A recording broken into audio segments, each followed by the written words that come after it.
Assalamualaikum warahmatullahi wabarakatuh. Selamat sore, salam sejahtera, shalom, om swastiastu, namo buddhaya, salam kebajikan. Bapak Ibu, izinkan saya memulai acara sore ini dengan membacakan sebuah pantun. Gurih cemilan kacang mete, teman ngopi atau teh hangat. Selamat datang Bapak Ibu UPT, semoga sehat, penuh semangat. Selamat datang Bapak Ibu peserta silaturahmi Merdeka Belajar, baik yang berada di Zoom meeting maupun yang menyaksikan lewat kanal YouTube Kemdikbud RI pada sore hari ini. Perkenalkan, saya Aryati Dano dari Direktorat Sekolah Dasar, akan memoderasi jalannya acara silaturahmi Merdeka Belajar pada sore hari ini. Sebelumnya, izinkan saya untuk tidak memakai masker karena saya sedang berada dalam ruangan tersendiri dan telah menerapkan protokol kesehatan. Tak lupa juga saya anjurkan kepada sahabat Dikbud untuk selalu menerapkan protokol kesehatan agar selalu sehat di masa pandemi ini. Kami juga mengimbau untuk menjaga tata tertib dan sopan santun selama acara berlangsung, dan juga mengingatkan untuk tidak perlu menyampaikan kehadiran di dalam kolom bicara atau chat maupun komentar, karena tautan daftar hadir untuk mendapatkan sertifikat akan disampaikan oleh panitia saat acara berlangsung. Sahabat Dikbud dapat menyampaikan pertanyaan dalam kolom chat Zoom untuk para narasumber yang hadir pada sore hari ini. Sahabat Dikbud yang berbahagia, sebelum kita mulai diskusi bersama narasumber kita, saya akan jelaskan terlebih dahulu tentang tema diskusi hari ini, yaitu adalah tingkatkan kualitas pendidikan melalui BPMP dan BGP. Guna mengimplementasikan kurikulum Merdeka dengan pembelajaran intrakurikuler yang beragam dan untuk mengasah minat, bakat peserta didik dengan berfokus pada materi esensial, pengembangan karakter dan kompetensi peserta didik, maka diperlukan peran dari Balai Penjamin Mutu Pendidikan dan Balai Guru Penggerak. Dan untuk membahas lebih lanjut terkait peranan dan program apa saja yang sudah dilakukan oleh BPMP dan BGP, webinar Silaturahmi Merdeka Belajar pekan ini akan membahas secara komprehensif dengan narasumber-narasumber terkait. Dan untuk membahas lebih dalam terkait kurikulum Merdeka, telah hadir di tengah-tengah kita Direktur, Kepala Sekolah, Pengawas Sekolah, dan Tenaga Kependidikan, Pak Praptono. Apa kabar Pak Praptono? Terima kasih sudah hadir. Alhamdulillah, sehat Mbak. Baik, Alhamdulillah. Kepala Biro Organisasi dan Tata Laksana, Ibu Mustangima. Terima kasih Ibu Mustangima sudah hadir bersama-sama kita. Terima kasih kembali. Kepala Balai Guru Penggerak Jawa Timur, Bapak Abu Hair. Terima kasih Pak Abu Hair. Terima kasih kembali, selamat sore, assalamualaikum. Selamat sore, waalaikumsalam. Dan terakhir adalah Kepala Balai Penjamin Mutu Pendidikan Kalimantan Utara, Pak Jarwoko. Terima kasih Pak Jarwoko, apa kabar di Kaltara? Aryati. Baik, terima kasih. Terima kasih Bapak Ibu berkesempatan dan berkenan untuk hadir di acara Silaturahmi Merdeka Belajar di sore hari ini. Dan seperti yang tadi sudah disampaikan di awal, topik kita hari ini tentang tingkatkan kualitas pendidikan melalui BPMP dan BGP. Wow, sangat seru sekali Bapak Ibu peserta ya, topik dan diskusi kita sore hari ini. Dan sebelum kita masuk pada segmen pertama, ada sebuah pantun lagi yang ingin saya sampaikan kepada Bapak Ibu. Jalan-jalan naik bis kota, duduk santai sambil baca koran. Merdeka Belajar, inspirasi kita, majukan pendidikan, tingkatkan kualitas pembelajaran. Cakep. Cakepnya mana Bapak Ibu? Ya. Cakep. Baik. Kita akan masuk pada segmen pertama dan Bu Mustangimah, ini pertanyaannya kepada Ibu. Selain Balai Guru Penggerak, ada juga Balai Besar Penjamin Mutu Pendidikan dan Balai Besar Penjamin Mutu Pendidikan dan Balai Penjamin Mutu Pendidikan. Mohon maaf, saya sendiri juga agak Nah, mohon dijelaskan apa itu BBPMP dan BGP. Terima kasih, Ibu. Baik, terima kasih Mbak Ari untuk pertanyaannya. Bapak Ibu, sahabat Dikbud, peserta webinar Silaturahim Merdeka Belajar yang sangat saya hormati, izin menyampaikan beberapa hal terkait dengan BBPMP atau Balai Besar Penjaminan Mutu Pendidikan dan Balai Penjaminan Mutu Pendidikan. Jadi ada dua, yaitu BBPMP dan BPMP.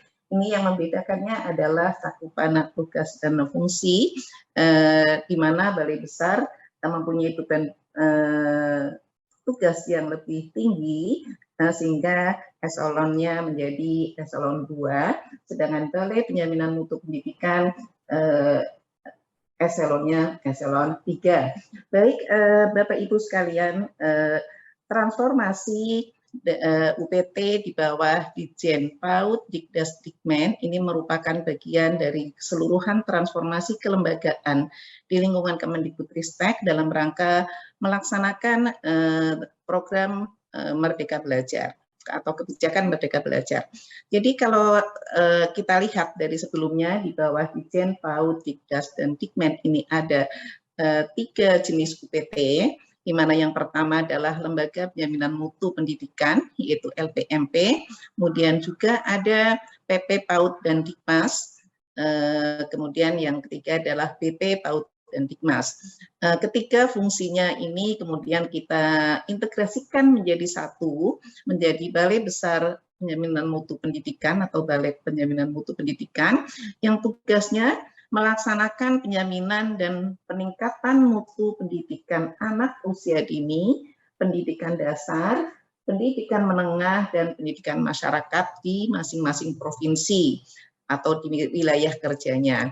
Nah, untuk melaksanakan tugas tersebut, Balai Besar Penjaminan Mutu Pendidikan dan Balai Penjaminan Mutu Pendidikan ini diberikan penjabaran untuk fungsinya, yaitu yang pertama, pelaksanaan pemetaan mutu pendidikan anak usia dini, pendidikan dasar, pendidikan menengah, dan pendidikan masyarakat. Dan fungsi yang kedua adalah pengembangan model penjaminan dan peningkatan mutu pendidikan anak usia dini, pendidikan dasar, pendidikan menengah, dan pendidikan masyarakat. Kemudian fungsi yang ketiga, pelaksanaan supervisi penjaminan dan peningkatan mutu pendidikan anak usia dini, pendidikan dasar, pendidikan menengah, dan pendidikan masyarakat dalam melakukan penjaminan mutu pendidikan. Yang keempat, fungsinya adalah pelaksanaan fasilitasi peningkatan mutu pendidikan anak usia dini, pendidikan dasar, pendidikan menengah, pendidikan masyarakat dalam penjaminan mutu pendidikan. Kemudian yang kelima, fungsinya yaitu pengembangan dan pelaksanaan kemitraan di bidang penjaminan dan peningkatan mutu pendidikan anak usia dini, pendidikan dasar, pendidikan menengah, dan pendidikan masyarakat. Dan fungsi yang keenam, yaitu pemantauan dan evaluasi pelaksanaan penjaminan dan peningkatan mutu pendidikan anak usia dini, pendidikan dasar, pendidikan menengah, dan pendidikan masyarakat. Dan yang terakhir adalah fungsi pelaksanaan urusan administrasi.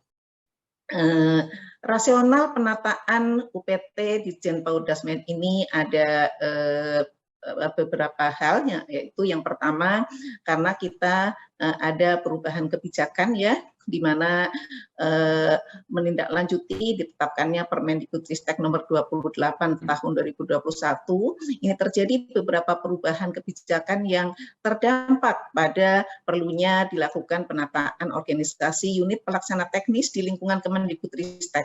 Perubahan kebijakan tersebut diantaranya adalah Merdeka Belajar dan Sekolah Penggerak. Kemudian yang kedua yaitu rasionalnya adalah penyatuan tugas dan fungsi yang berdekatan, di mana berdasarkan karakteristik tugas dan fungsinya ini terdapat kedekatan atau keterkaitan fungsi, di mana 63 UPT yang ada di bawah Ditjen Pautdikdasdikmen yaitu 34 LPMP, 27 BP Pautdikmas dan 2 PP Pautdikmas ini mempunyai kesamaan tugas dan fungsi di bidang penjaminan mutu pendidikan sesuai jenjangnya. Kemudian yang ketiga rasionalnya adalah peningkatan sinergi dan efektivitas kerjasama dengan Pemda, di mana tugas dan fungsi UPT, LPMP, BP Pautdikmas, dan PP Pautdikmas masih terbatas pada pemetaan mutu, fasilitasi, dan pendampingan satuan pendidikan. Di sisi lain, komitmen pemerintah daerah ini masih dirasa kurang memadai dalam menjalankan kebijakan dari pusat atau dari Kemendikbudristek. Untuk itu perlu upaya meningkatkan sinergi dan kerjasama antara Kemendikbudristek dengan Pemda sehingga kebijakan, program, dan kegiatan daerah itu akan menjadi selaras dengan pusat dan dan menghindari adanya asimetri sesuai dengan kebutuhan daerah. Kemudian yang rasional terakhir yang menjadi dasar penataan UPT di bawah Pautdikdasdikmen ini adalah penggabungan urusan menjadi ruang lingkup tugas UPT menjadi lebih besar, di mana berdasarkan analisis beban kerja dengan variabel kabupaten atau kota, faktor kesulitan, wilayah geografis, jumlah sekolah, dan indeks peta mutu pendidikan, maka penggabungan urusan pendidikan anak usia dini, pendidikan dasar, pendidikan menengah, dan pendidikan non formal membuat ruang lingkup tugas itu menjadi lebih besar sehingga UPT tetap berada di 34 provinsi. Jadi UPT masing-masing provinsi ada satu UPT di lingkungan Ditjen Pautdikdasdikmen yang saat ini kita sebut dengan Balai Besar Penjaminan Mutu Pendidikan atau Balai Penjaminan Mutu Pendidikan. Kemudian untuk penataan UPT di bawah Ditjen Tenaga Kependidikan ini juga langsung dengan UPT guru di bawah Ditjen GTK atau kita berhenti dulu di Pautdikdasdikmen untuk saudara moderator, ini pertanyaan saya. Ya Bu, betul, kita fokus dulu di Pautdasdikmen. Baik, kalau memang demikian. Tapi ada satu lagi Bu, pertanyaan buat Ibu. Ada satu lagi Bu, pertanyaannya yang ingin kita tanyakan, yaitu ini menarik sekali pertanyaannya dan saya juga ingin sekali mendapat jawaban dari Ibu. Balai Penjaminan Mutu Pendidikan (BPMP) sebelumnya kita kenal dengan Lembaga Penjamin Mutu Pendidikan. Nah, yang ingin ditanyakan Bu, mengapa LPMP perlu bertransformasi menjadi BPMP? Ya. Oke, baik. Kalau pertanyaannya kenapa LPMP yang tadinya sudah menjadi eselon 3 dan ada juga menjadi eselon 4, kemudian diubah istilahnya menjadi balai. Ini apa nih sebabnya gitu? Padahal sebelumnya juga sudah ada. Nah, baik, ini ada satu hal yang menjadi dasar hukumnya, yaitu Permen-Pan RB nomor Permen-Pan RB nomor 18 tahun 2008 tentang unit pelaksana teknis di bawah kementerian atau lembaga pemerintah non kementerian. Di sana diatur nomenklatur untuk UPT. kita tidak lagi menggunakan di UPT ini, nomenklaturnya tidak lagi menggunakan istilah lembaga berdasarkan Permentan RB tersebut, karena lembaga itu digunakan sebagai sebuah nomenklatur lembaga pemerintah seperti lembaga administrasi negara, lembaga arsip nasional atau lembaga kalau dulu ada lembaga ilmu pengetahuan Indonesia yang sekarang ini berubah menjadi BRIN ya, jadi untuk LPNK. Kemudian itu yang pertama, kemudian pusat seperti PP PAUD juga kan berubah juga ya. Itu PP PAUD itu juga istilah pusat itu nomenklaturnya digunakan untuk organ di unit utama atau di bawah kementerian. Berdasarkan ketentuan tersebut, maka untuk nomenklatur UPT yang levelnya merupakan organisasi eselon 2 itu menggunakan nomenklatur balai besar. Kemudian untuk eselon 3 itu menggunakan nomenklatur balai. Kemudian yang nomenklatur untuk eselon 4 ini sebenarnya ada, yaitu kantor, seperti kantor bahasa ya, kita punya UPT di lingkungan Kemendikbudristek khususnya di bawah Badan Pengembangan dan Pembinaan Bahasa, kita punya kantor bahasa, itu merupakan nomenklatur untuk UPT tingkat eselon 4. Jadi menyesuaikan dengan ketentuan peraturan tentang kelembagaan UPT. Demikian Mbak Ari alasannya. Terima kasih Ibu, penjelasannya sangat luar biasa, jelas sekali ya.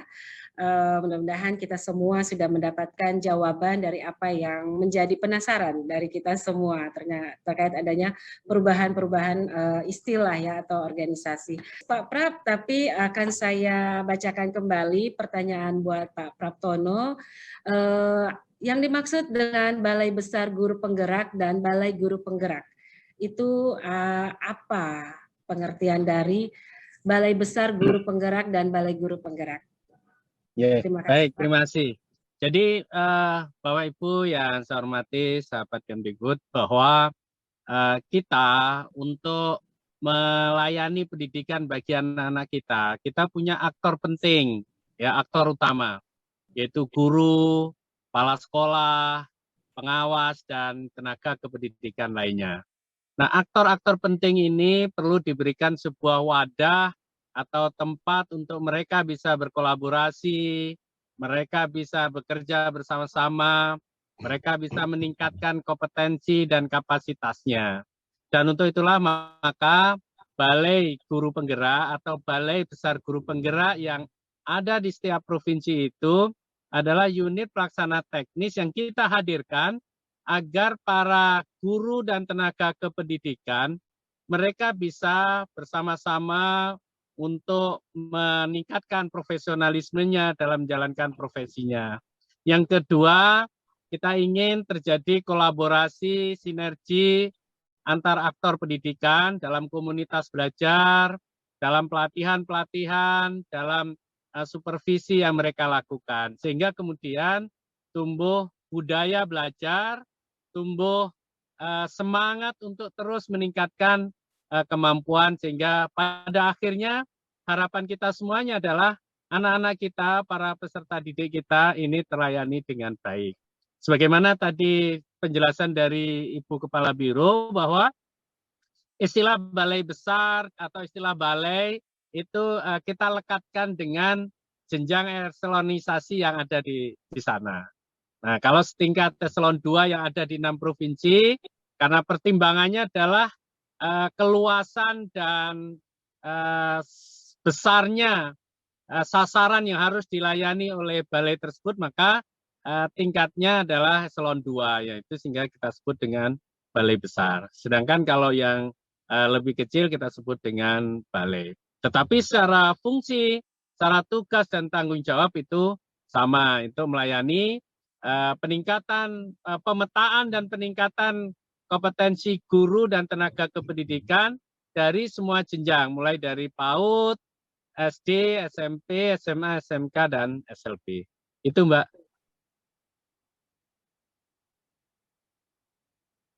Baik Pak Prab, lebih melengkapi lagi ya dan lebih memperjelas lagi dengan apa yang sudah disampaikan oleh Ibu Kepala Biro. Dan satu lagi pertanyaannya menyambung dari yang tadi sudah disampaikan, apa saja yang menjadi tugas dan fungsi dari Balai Guru Penggerak Pak Prab? Baik, saat ini yang sedang kita dorong dan kita perkuat dari peran Balai Besar dan Balai Guru Penggerak ini adalah untuk memastikan agar program prioritas Kemdikbudristek ini bisa operasional dengan baik di lapangan, khususnya yang terkait dengan peningkatan kompetensi dan profesionalisme guru dan tenaga kependidikan.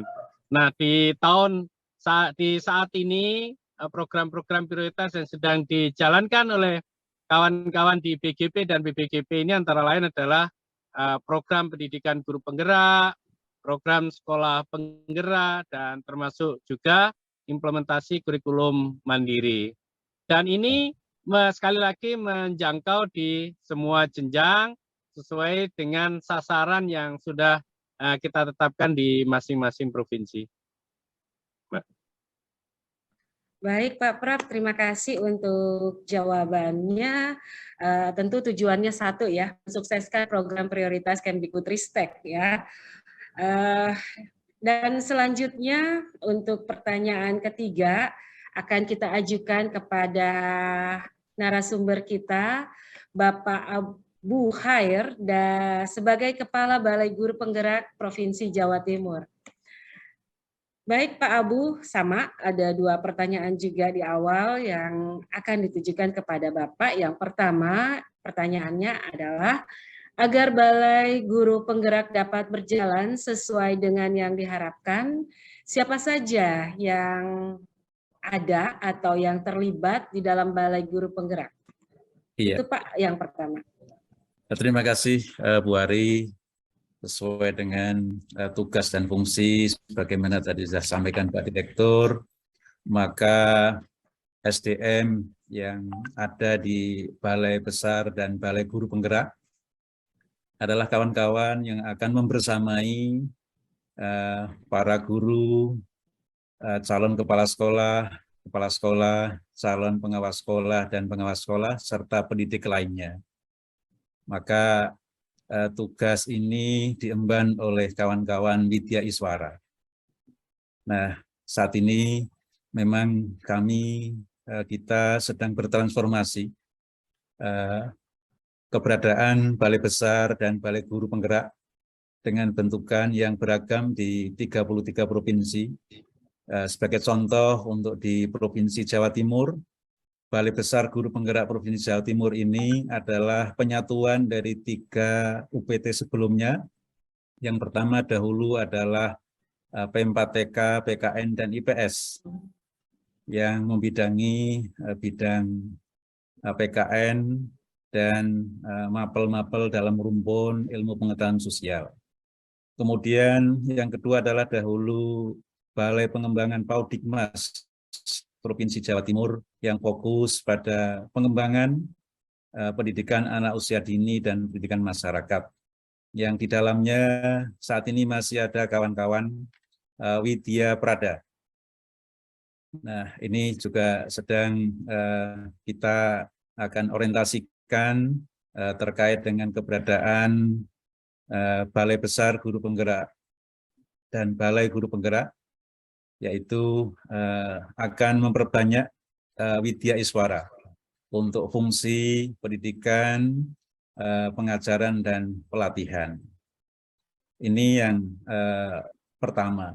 Kemudian yang kedua adalah ada kawan-kawan dari rumpun Jabatan Pengembang Teknologi Pembelajaran yang akan bersinergi dengan kawan-kawan Widya Iswara, mulai dari merancang diklat, kemudian mengembangkan bahan-bahan diklat, dan kemudian pada saat melaksanakan dan sampai dievaluasinya. Demikian Bu Ari sekilas yang pokok, di samping juga jabatan-jabatan yang lain yang mendukung di fungsi ketatausahaan dan juga di fungsi-fungsi yang lain. Terima kasih. Baik Pak Khair, untuk jawabannya itu adalah teman-teman Widya Iswara ya Pak ya, yang akan bersama-sama berada di dalam Balai Guru Penggerak. Dan satu lagi Pak, untuk pertanyaan yang kedua, upaya apa yang dilakukan BGP, Balai Guru Penggerak, khususnya di Provinsi Jawa Timur, untuk pengembangan dan pemberdayaan guru dan tenaga kependidikan lainnya. Silahkan Pak. Ya, baik Mbak Ari. Menarik sekali ini sebuah ikhtiar yang bagi kita sangat menginspirasi dengan wadah Balai Besar Guru Penggerak, khususnya di Jawa Timur, yang tadi saya sampaikan dengan kekuatan yang ada, dengan latar belakang kawan-kawan dari Widya Iswara, pengembang teknologi pembelajaran, kemudian ada Widya Prada, maka menyongsong sebuah zaman yang juga ini menjadi tantangan kita semua, akan mengawal membersamai kawan-kawan guru yang akan memastikan bahwa pembelajaran makin berpihak kepada peserta didik. Tentu kita akan senang dan bahagia bila mana peserta didik di kemudian hari mampu menghadapi masanya. Tentu kita sering menyebut era sekarang ini adalah era digital, era VUCA, yang acap kali ini menjadi sebuah kajian yang sangat menarik. Maka setidaknya ada 3 hal yang kami senantiasa ajak kepada kawan-kawan, adalah untuk mengupdate dan mengupgrade. Yang pertama adalah mindset, yang kedua adalah skill set, yang berikutnya adalah tool set. Nah, ini kompetensi-kompetensi yang idealnya ini bisa sama-sama membersamai kepada kawan-kawan guru dan tenaga kependidikan, yang tadi Pak Dir Praptono sudah menyampaikan 3 program prioritas yang saat ini sedang kami laksanakan adalah pendidikan guru penggerak, program sekolah penggerak, dan implementasi kurikulum merdeka. Yang tentu ketiganya adalah bermuara pada meningkatnya kualitas hasil belajar peserta didik. Demikian Bu Ari. Baik, terima kasih Pak Abu untuk jawabannya. Nah, harapannya mudah-mudahan dengan adanya kolaborasi Bapak Ibu teman-teman sebagai WI, sebagai Widya Prada, dan juga sebagai PTP itu dapat meningkatkan kualitas pendidikan. Nah, terima kasih Pak Abu. Sama-sama. Dan pertanyaan terakhir kita tujukan kepada Pak Jarwoko selaku Kepala Balai Penjamin Mutu Pendidikan Provinsi Kalimantan Utara. Apa kabar Pak Jarwoko di Kaltara? Alhamdulillah baik Bu Aryati. Senang sekali bisa berjumpa kembali walau secara virtual ya Pak ya. Ya, sama-sama. Baik Pak Jarwoko, ada 2 pertanyaan juga yang ingin disampaikan kepada Bapak. Yang pertama yaitu sesuai dengan namanya, nama lembaganya yaitu Penjamin Mutu Pendidikan. Nah, yang ingin ditanyakan adalah apa upaya yang dilakukan oleh BPMP untuk meningkatkan mutu pendidikan, khususnya untuk anak usia dini, pendidikan dasar, dan pendidikan menengah.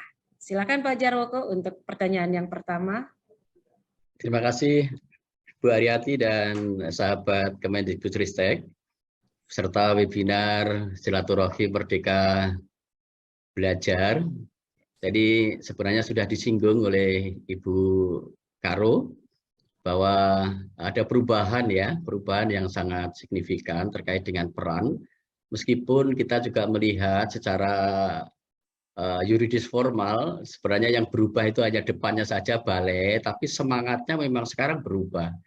Bahwa Balai Penjaminan Mutu Pendidikan itu sebenarnya upaya untuk mendorong agar terjadi proses percepatan kebijakan dari pusat ke daerah. Yang saya sering mengatakan peran BPMP ini adalah sebagai booster. Ya, booster itu yang mempercepat, yang memperjelas, yang memperlancar, yang memperkuat agar kebijakan-kebijakan nasional itu dapat segera diadaptasi dan diimplementasikan di masing-masing pemerintah daerah. Karena kita tahu bahwa ownership, ya, kepemilikan satuan pendidikan dan tanggung jawab pendidikan itu sudah diotonomikan. Yang artinya sebenarnya di dalam urusan-urusan pendidikan ini sepenuhnya itu menjadi tanggung jawab pemerintah daerah. Karena itu kemudian di dalam pasal 11 Undang-Undang Sistem Pendidikan Nasional itu sudah sangat tegas dikatakan bahwa pemerintah dan pemerintah daerah ini dua kalimat yang disandingkan, dua kata atau dua subjek yang disandingkan. Pemerintah dan pemerintah daerah wajib memberikan pelayanan. Memberikan ini kata kerja ya, berarti harus aktif.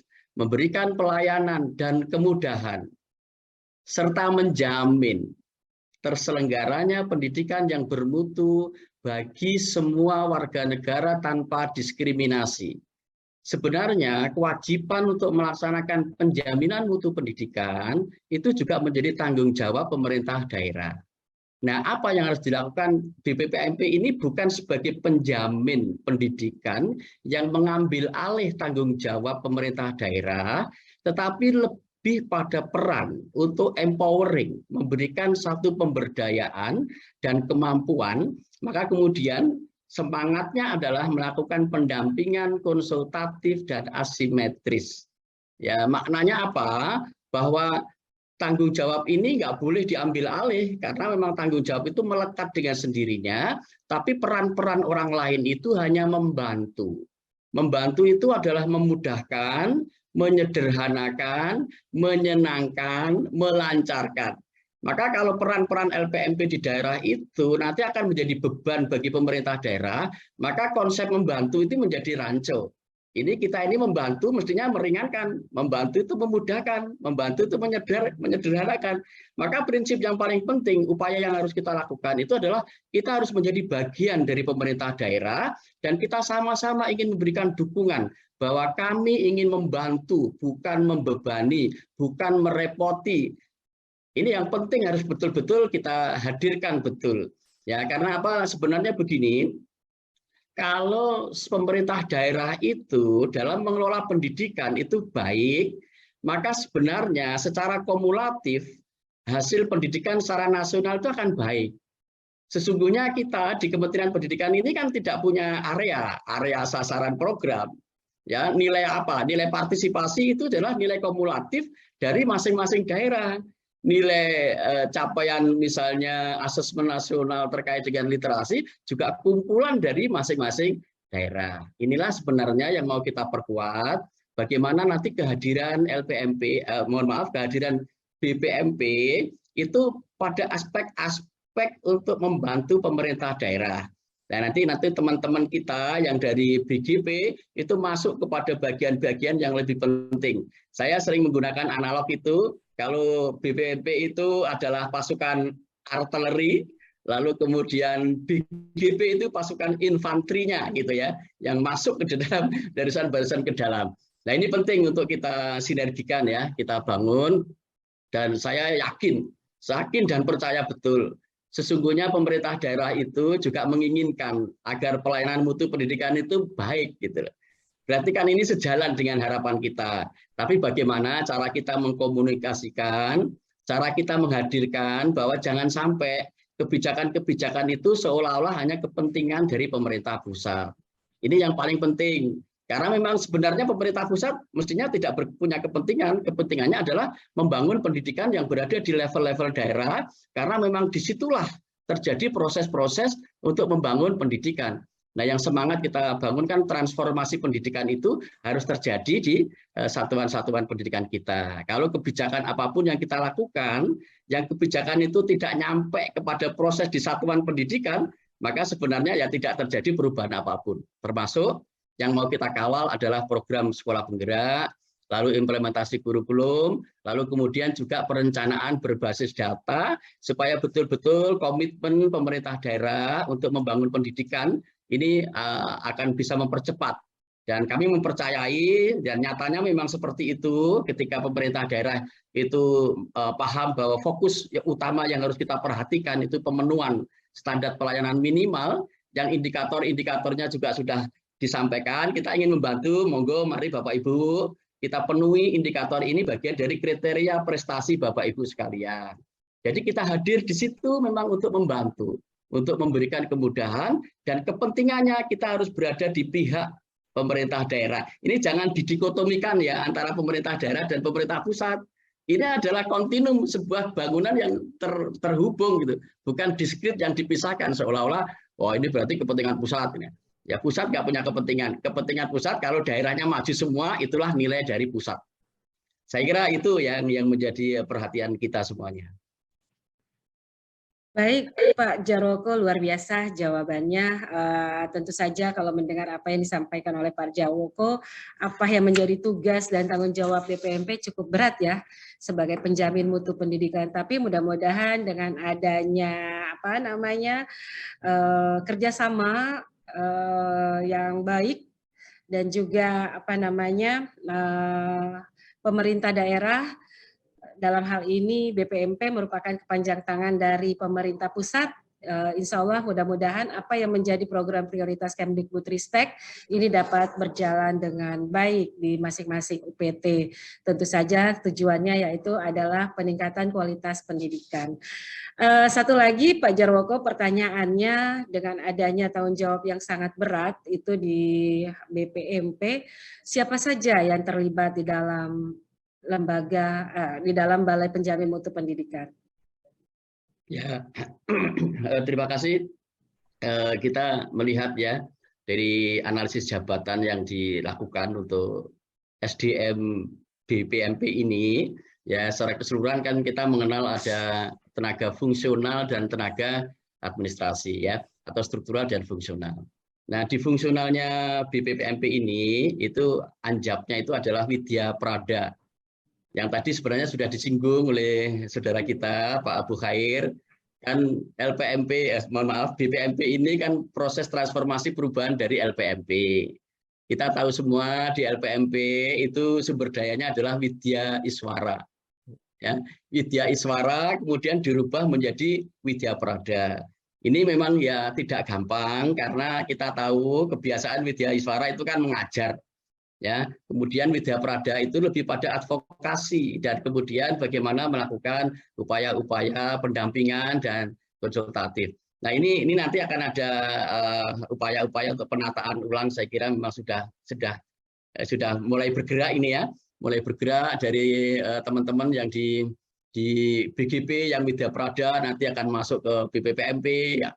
Nggak tahu teman-teman yang di Widya Prada BPMP yang dulu ex Widya Iswara apakah mau juga ditarik ke BGP. Tapi intinya begini, secara internal itulah sumber daya kita. Nah, kondisi itu sebenarnya tidak terpengaruh kalau bagi kami di Kaltara ya. Karena sejak awal di Kaltara memang tidak punya WI. Di Kaltara itu nggak punya WI. Ya, kami punya Widya Prada pun cuma satu. Tetapi kita harus melihat bahwa sumber daya kita ini juga bisa sumber daya internal dan sumber daya eksternal. Apa yang saya maksud? Kita sudah sejak awal memang harus dibangun mulai bisa membuka diri untuk namanya gotong royong. Nah, kami punya banyak sekali mitra-mitra pembangunan yang intens untuk membangun pendidikan di Kalimantan Utara. Apakah itu dari inovasi dari Tanoto yang kami intens untuk selalu berkomunikasi dan seringkali rapat di tempat kami untuk bersama-sama dan kita juga bersama-sama melakukan asimetris di masing-masing kabupaten kota. Kita sudah keliling 5 kabupaten kota itu. Ya, jadi memang itu yang harus kita perkuat dan kami juga menyadari di Kaltara itu memang provinsi baru dan UPT baru, termasuk saudara kita BGP yang di Kaltara itu adalah pecahan dari LPMP ya. Jadi sebenarnya itu semua pegawainya pegawai LPMP yang dibagi dua ke BGP gitu, ke BGP. Tapi nggak apa-apa. Kami memang selalu ingin mengatakan ini adalah sumber daya tambahan, bukan sumber daya tambahan orang. Setidaknya itu ada sumber daya anggaran yang masuk ke Kalimantan Utara. Meskipun nanti yang mengerjakan juga orang-orang ex dari BPPMP. Jadi ini semangat yang mau kita dorong agar kita betul-betul hadir itu memberi nilai tambah. Dan sumber daya yang terbatas ini kita ingin dorong agar BGP, teman-teman BGP juga melakukan untuk rekrutmen pengajar praktek, kemudian guru penggerak, semua aset-aset yang kita miliki itu kita kerahkan untuk bisa memberikan dukungan kepada pemerintah daerah. ya. Dan bagi BPPMP sebenarnya peran kita itu lebih pada aspek empowering ya. Sehingga yang paling penting sebenarnya adalah orang-orang di daerah dan orang-orang di satuan pendidikan itu memiliki kemampuan. Nah, kalau kita tidak terlalu banyak tidak ada masalah ya. Tidak terlalu banyak tidak ada masalah, tapi yang paling penting bahwa gerakan itu, roda bergerak itu tidak di BPMP tapi bergeraknya di pemerintah daerah dan bergerak di satuan pendidikan. Kita sudah mengikhtiarkan untuk membentuk pokja-pokja dan membentuk wali-wali yang mendampingi pemerintah daerah agar intens untuk melakukan komunikasi dan memberikan bantuan. Saya sering mengajak kepada teman-teman, sekali lagi jangan sebagai pengawas atau sebagai orang yang menuntut pekerjaan di daerah, tetapi kita memberi sesuatu di sana. Bahkan setiap kali teman-teman mau ke daerah, mau apa? Mau minta ini Pak, jangan minta, mau memberi apa gitu. Minta data, kamu memberi data, jangan meminta data gitu. Ya, harus begitu. Makanya jangan membuat repot. Pokoknya jangan dibuat repot. Pemerintah daerah itu jangan dibuat repot. Kalaupun kita hadir nanti harus minta sesuatu, tetapi kita harus memberi sesuatu. Ya, memberi tidak selalu materi. Bagi kami selalu membangun hubungan personal supaya kami betul-betul dirasakan, pribadi kami diterima. Kalau pribadi kami diterima, nanti kebijakan-kebijakan apa yang ingin kita sampaikan itu juga akan diterima. Dan ini yang harus menjadi harapan kami pada teman-teman semuanya untuk bisa melakukan fungsi-fungsi seperti itu. Baik, Pak Jarwoko, bagus banget tadi yang disampaikan bahwa untuk mendapatkan sesuatu kita harus bisa memberi dulu ya.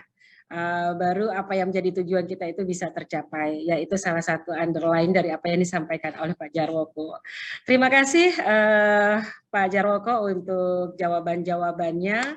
Dan Bapak Ibu, demikianlah beberapa penjelasan tentang peningkatan kualitas pendidikan melalui BPMP dan BGP. Tadi sudah kita simak bersama dan pasti Bapak Ibu sudah tidak sabar untuk dapat bertanya kepada narasumber. Namun kita harus jeda dulu sejenak, dan bagi Bapak Ibu peserta yang ingin bertanya, silahkan tulis pertanyaan di dalam chat box. Tapi sebelum lanjut, kita akan simak dulu jeda video berikut ini. Dan Bapak Ibu jangan kemana-mana. Ini udah nyala belum? Kok nggak ada suaranya? Udah ya? Halo, selamat pagi semuanya. Loh, kok jadi kucing? Pak. Waduh, piye iki? Tunggu bentar ya.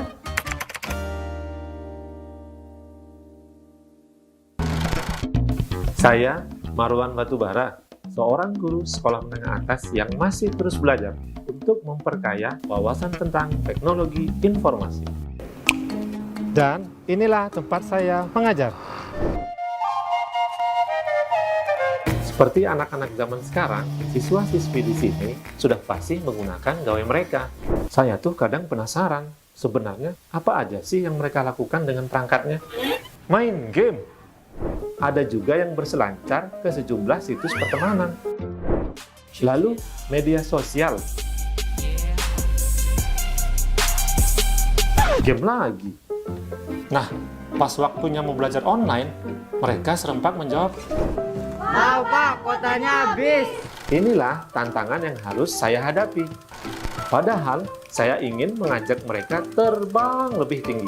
Saya coba bertanya dan berdiskusi dengan para fasilitator di program Guru Penggerak atau PGP. PGP memperkenalkan saya dengan aplikasi dan fitur-fitur baru yang memudahkan pembelajaran. Ya, fitur-fitur yang sedang tren di kalangan siswa-siswi untuk belajar. Saya berusaha sekuat tenaga untuk mengejar ketertinggalan saya. Saya banyak mencari referensi sebanyak mungkin. Sampai pada titik. Dan akhirnya saya menguasai sejumlah aplikasi penunjang kegiatan belajar mengajar online.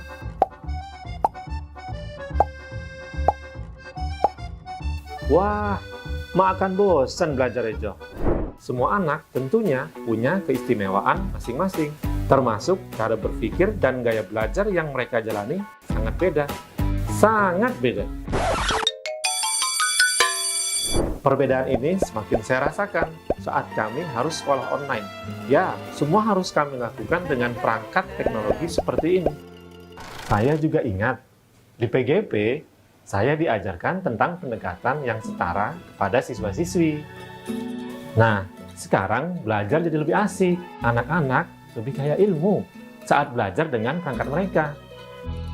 Nah, mereka semakin terkejut waktu saya menggunakan bahasa gaming dalam pembelajaran.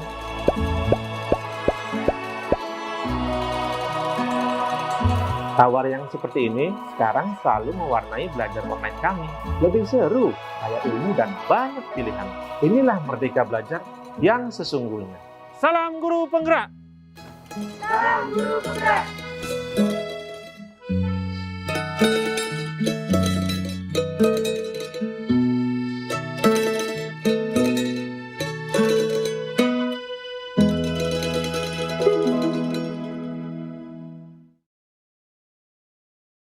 Baik, kita kembali lagi masuk pada pendalaman materi.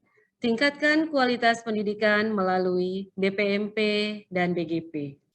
Saya kembali ingin berbincang dengan Pak Praptono. Pak Praptono, tadi Bapak sudah menyampaikan terkait dengan Balai Besar Guru Penggerak dan Balai Guru Penggerak berikut dengan tugas dan fungsinya masing-masing. Nah, yang ingin saya tanyakan kembali, Bapak, seperti apa kontribusi Balai Guru Penggerak dalam mengimplementasikan program-program Merdeka Belajar, seperti guru penggerak, sekolah penggerak, dan lain-lain. Itu Pak. Ya, baik. Terima kasih. Ini satu pertanyaan operasional yang sangat luar biasa. Jadi kami di Direktorat Jenderal Guru dan Tenaga Kependidikan lebih pada membangun sistem. Kemudian kami menyeleksi calon peserta, calon pengajar praktek, fasilitator, instruktur. Kami menyiapkan, membekali para narasumber itu, para pendamping itu. Nah, kawan-kawan kami yang ada di Balai Besar Guru Penggerak dan Balai Guru Penggerak, mereka inilah operator-operator lapangannya. Jadi ketika program belajar mengajar untuk pendidikan calon guru penggerak itu dijalankan, maka yang mengelola, kemudian yang mendampingi, yang menyelenggarakan lokakarya, ini adalah Balai Besar Guru Penggerak atau Balai Guru Penggerak. Nah, termasuk juga ketika kami melakukan proses rekrutmen calon guru penggerak, kami juga berkolaborasi, di mana kawan-kawan kami yang ada di UPT itu adalah mereka yang melakukan sosialisasi, melakukan coaching, dan nanti yang menilai, yang menetapkan kelulusan itu adalah kami yang ada di Ditjen GTK, termasuk asesor-asesor yang melakukan penilaian dalam proses seleksi itu. Di dalam pendidikan calon guru penggerak yang dijalankan, yang mengelola itu adalah kawan-kawan BGP dan BBGP, tetapi nanti yang menentukan kelulusan dengan skor-skor yang dikirimkan oleh para pengajar praktek dan instruktur, termasuk fasilitator, maka kami yang mengelola skor itu dan kamilah di pusat yang menetapkan. Nah, ini yang kita lakukan, bagaimana interaksi dan kolaborasi antara pusat dengan UPT, memang ini harus terbangun sangat kuat, bahkan banyak sekali program-program yang ada di kita, ini yang interaksinya, irisannya itu tidak hanya antara GTK dengan BGP maupun BBGP, tetapi juga ada keterlibatan yang tidak bisa diabaikan oleh teman-teman BPMP maupun BBPMP yang mereka secara struktur, secara tugas memang berkewajiban untuk melakukan advokasi pada pemerintah daerah.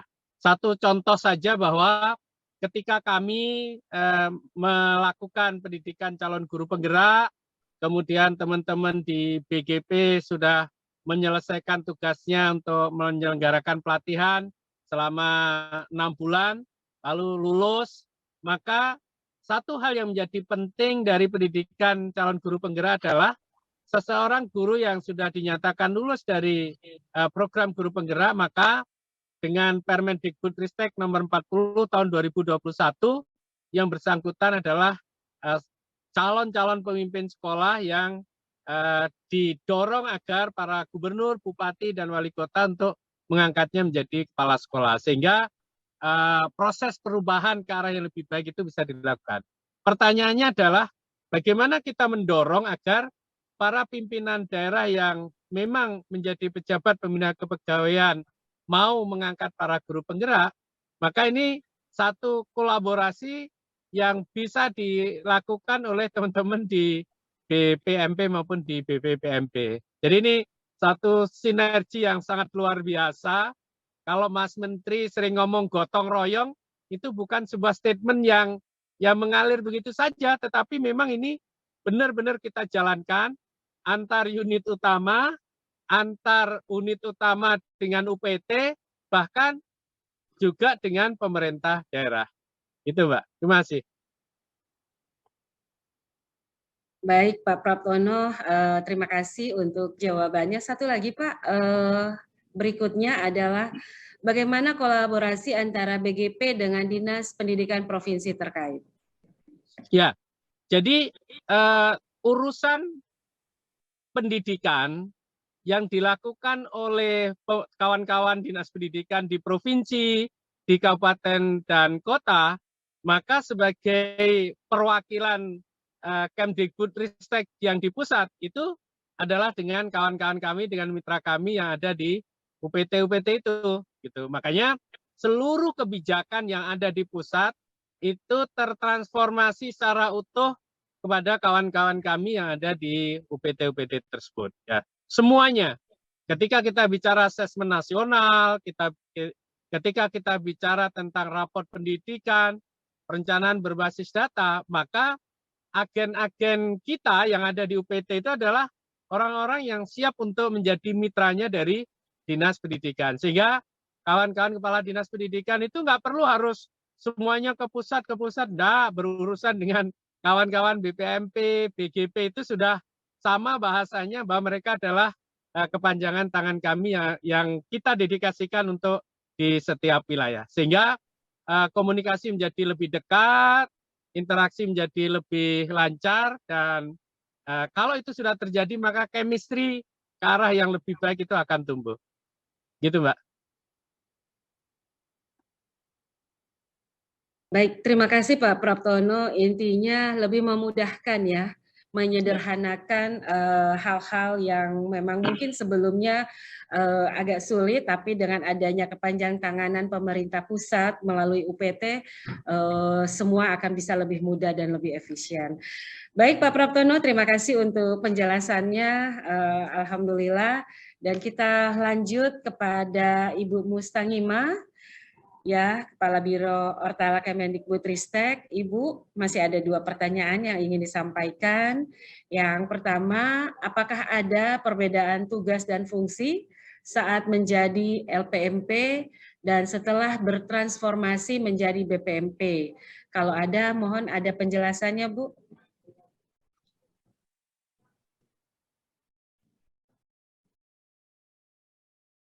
Masih mute.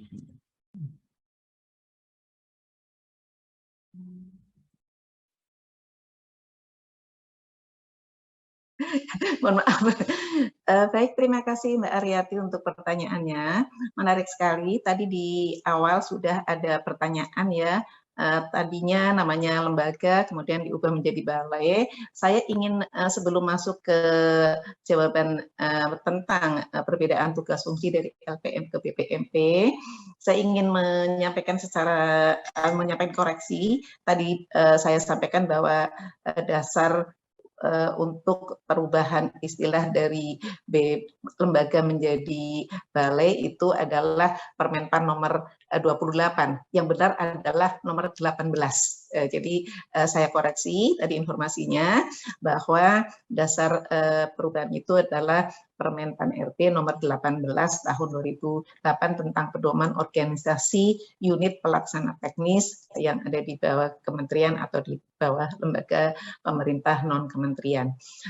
Baik, terhadap pertanyaan yang barusan disampaikan oleh Mbak Aryati, apakah ada apa perbedaannya tugas dan fungsi dari LPMP dengan sekarang ini menjadi BBPMP atau BPMP. Fungsinya sangat berbeda tetapi tidak saling asing ya. Jadi merupakan integrasi dari fungsi LPMP, BP PAUD dan Dikmas dan juga PP PAUD dan Dikmas menjadi satu fungsi di dalam Balai Besar Penjamin Mutu Pendidikan atau Balai Penjamin Mutu Pendidikan. Kalau kita bandingkan dengan LPMP, di mana dulu LPMP fungsinya melaksanakan penjaminan mutu, hanya ya jaminan mutu saja untuk pendidikan dasar dan menengah, kemudian supervisi satuan pendidikan dasar dan menengah, kemudian fasilitasi peningkatan mutu pendidikan dasar dan menengah, kemudian pengembangan model penjaminan mutu pendidikan dasar dan pendidikan menengah, kemudian kemitraan dan pengembangan dan pengelolaan sistem informasi pendidikan dasar dan pendidikan menengah. Nah, ini fungsi yang ada di LPMP. Nah, di BPMP atau BBPMP, fungsinya cakupannya tidak hanya pendidikan dasar dan pendidikan menengah, tetapi mencakup pendidikan anak usia dini. Itu yang perbedaan yang pertama ya, karena diintegrasikan dari 2 UPT atau 3 UPT yang berbeda menjadi 1 UPT BBPMP. Nah, kemudian perbedaan yang kedua adalah dalam hal peningkatan mutu. Tadi sudah sama-sama kita dengarkan dari Pak narasumber ya, dari BBPMP sudah menjelaskan bahwa sekarang fungsinya ada secara eksplisit disebutkan peningkatan mutu. Secara clear, peningkatan mutu tadi ikhtiarnya sudah dilakukan. Jadi ada satu target untuk peningkatan mutu tertentu berdasarkan rapor pendidikan yang ada di suatu daerah. Dan yang perbedaan berikutnya adalah kalau LPMP dulu fokus kepada satuan pendidikan, ya, sekarang ini kita juga bermitra dengan dengan pemerintah daerah. Tadi sudah sangat gamblang dijelaskan bagaimana peran pemerintah pusat dan pemerintah daerah, kemudian peran UPT ya, bagaimana pelaksanaan pembagian tugas dan sinergi yang sudah dibangun antara UPT dengan pemerintah daerah. Nah, ini kita tekankan sekali karena untuk memastikan bahwa kebijakan-kebijakan dari pemerintah pusat dalam hal ini dari Kemendikbudristek itu dapat dipahami dan dilaksanakan dan juga mendapatkan dukungan dari pemerintah daerah.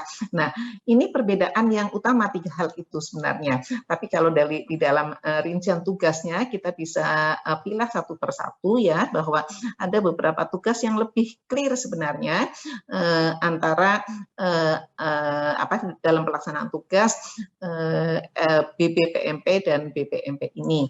Nah, kemudian yang perbedaan yang berikutnya yang saat ini tidak lagi dilakukan di BBPMP, yaitu untuk terkait dengan pengelolaan sistem informasi ya, karena sistem informasi ini sudah ditarik ke pusat ya, bahwa dengan tata kelola TIK dan tata kelola data di Kemendikbudristek sebagaimana sudah diatur dalam sistem pemerintahan berbasis elektronik Kemendikbudristek, bahwa pengelolaan data itu pengelolaan sistem informasi untuk yang strategis itu dilakukan atau dilaksanakan oleh Pusdatin, kemudian yang tidak sifatnya strategis dilakukan oleh masing-masing unit utama dan tentu saja di PT-nya. Nah, jadi ini perbedaannya adalah di dalam pengelolaan sistem informasi, di mana ada satu mekanisme baru, di mana kita menerapkan sistem semi terpusat. Jadi ada pembagian porsi-porsi tertentu, tidak seluruhnya dilaksanakan oleh PT masing-masing, tetapi ada porsinya yaitu karena kita menerapkan sistem semi terpusat tadi. Mungkin itu ya yang bisa saya sampaikan terkait dengan perbedaan tugas dan fungsi LPMP dengan saat ini tugas dan fungsi BBPMP atau BPMP. Demikian Mbak Aryati yang bisa saya sampaikan. Terima kasih. Baik, Ibu. Ada satu lagi, Bu, yang lanjut dari yang tadi. Kolaborasi yang ada itu seperti apa, Bu, yang dilakukan BPMP dengan dinas provinsi terkait?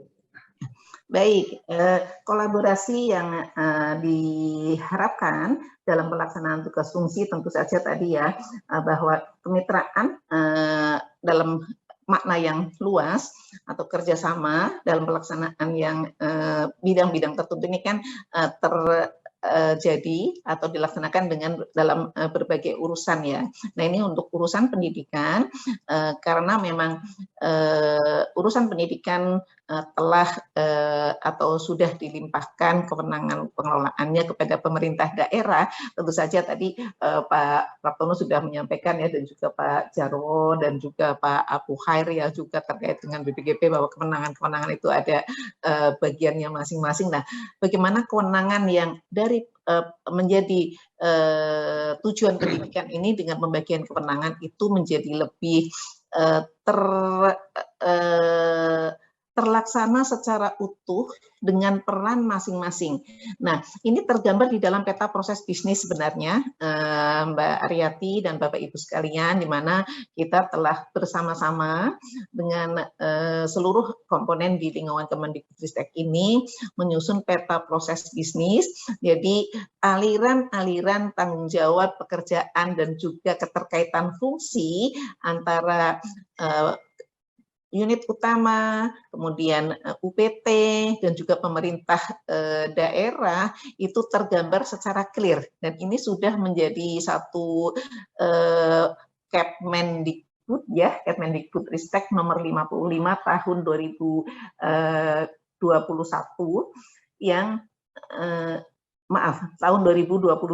Ini waktu itu akan ditetapkan di tahun 2021, tetapi kemudian ada perubahan mandat menjadi Kemendikbudristek sehingga kita susun ulang, kita rekonstruksi ulang dan baru ditetapkan di tahun 2022 yaitu dengan Kemendikbud nomor 55. Di sana kita mengatur semua kegiatan apa saja yang dia ada di dalam penyelenggaraan fungsi pendidikan, kebudayaan, riset dan teknologi. Kemudian ada proses utama, ya, ada proses pendukung dan proses sumber daya.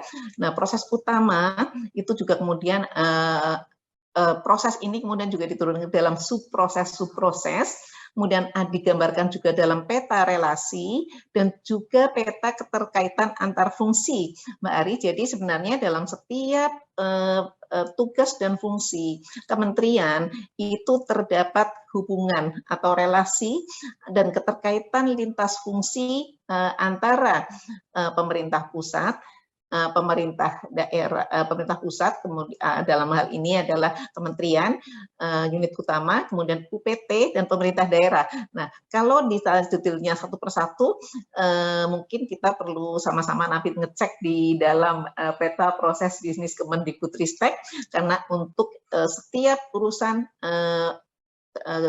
kolaborasi itu merupakan hal yang sangat mutlak ya, sebagaimana tadi juga sudah disampaikan. Jadi bahwa gotong royong itu bukan hanya slogan, dan memang faktanya mandatnya adalah kita memang harus berkolaborasi karena tidak ada yang bisa dikerjakan sendiri oleh kementerian.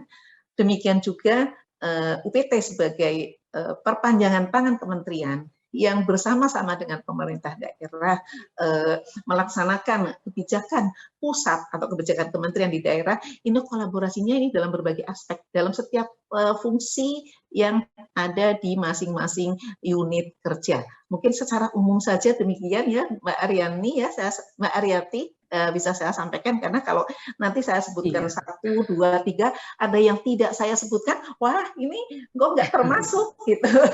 Baik, secara keseluruhan itu ada di dalam Kemendikbudristek nomor 55 tahun 2022 tentang peta proses bisnis Kemendikbudristek.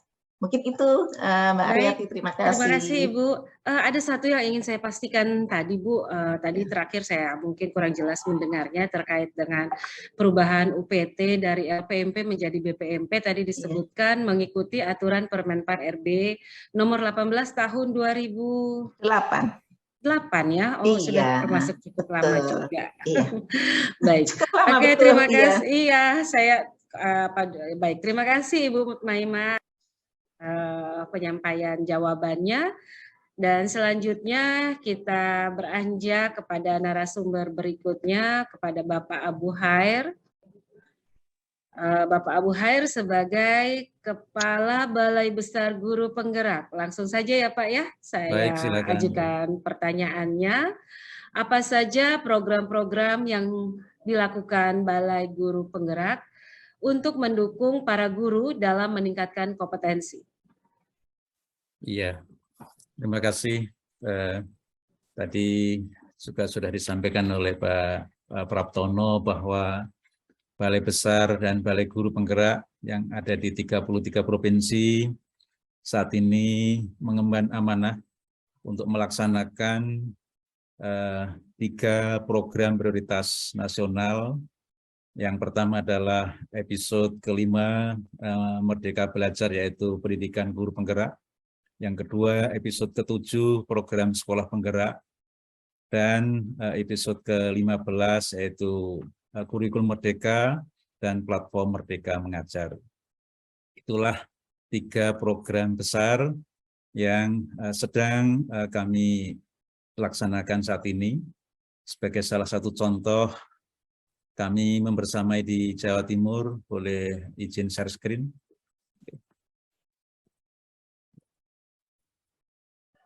Seperti saat ini, kami tadi baru saja membersamai teman-teman calon guru penggerak angkatan ke-7 sebanyak 3.402 orang yang akan didampingi oleh 568 pengajar praktek. Ini untuk konteks Jawa Timur. Nah, membersamai kawan-kawan calon guru penggerak dengan jumlah yang lumayan ini tentu menjadi tantangan tersendiri bagi kami. Tadi sejalan juga dengan apa yang harus kami siapkan, maka kolaborasi, koordinasi dengan Dinas Pendidikan Kabupaten Kota ini menjadi sebuah keharusan. Dalam melaksanakan program-program ini, tentu kami bersama-sama dengan teman-teman di Dinas Pendidikan Provinsi Kabupaten Kota sesuai dengan sasaran yang sedang dilaksanakan. Demikian pula juga untuk program sekolah penggerak, yang di awalnya program sekolah penggerak ketika rekrutmen, penetapan kawan-kawan dari BPPMP dan BPMP melaksanakan fungsi ini, dan kemudian setelah ditetapkan sasaran kepala sekolah penggerak itu, kemudian kami melanjutkan pada sisi peningkatan kompetensinya, pelatihan pada kepala sekolah, juga komite pembelajaran, yang ini menjadi lanjutan dari sebuah perjalanan pelaksanaan program sekolah penggerak. Kemudian yang ketiga adalah program prioritas kaitan dengan kurikulum merdeka. Implementasi kurikulum merdeka yang di Provinsi Jawa Timur ini tercatat ada 24.486 satuan pendidikan yang melaksanakan kurikulum merdeka secara mandiri. Ditambah dengan 292 satuan pendidikan yang menjadi sasaran sekolah penggerak. Nah, ketiga program prioritas ini tentu kami berkolaborasi, bergotong royong, sebagaimana tadi sudah diungkapkan oleh Ibu dan Bapak narasumber, yang merupakan budaya adiluhung, dan ini menjadi pilihan bijaksana dengan bersama-sama mengurai persoalan yang ada. Mudah-mudahan ini menjadi sesuatu yang meringankan bagi semua. Saling berbagi peran untuk saling mengisi, saling berbagi resources, ini bagian dari upaya melaksanakan kebijakan dari program-program prioritas nasional.